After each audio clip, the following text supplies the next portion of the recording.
নমস্কার, আমি শ্রী সুমন। আজকের একটা সুন্দর টিপস।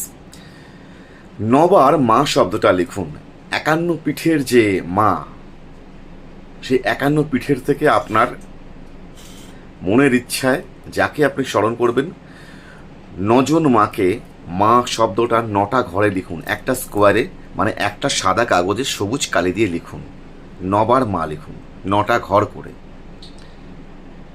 তার মানে একটা স্কোয়ার বক্সে আপনি 1, 2 and 3 তিনখানা লাইন টানলেন, আবার প্যারালালি 1, 2, 3 তিনবার লাইন টানলেন, ৯টা ঘর অটোমেটিক্যালি তৈরি হয়ে গেল।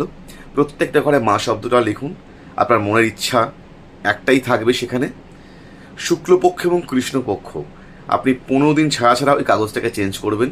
৯বার এমনি চেঞ্জ করুন, ৯বার এই কাজটা করুন।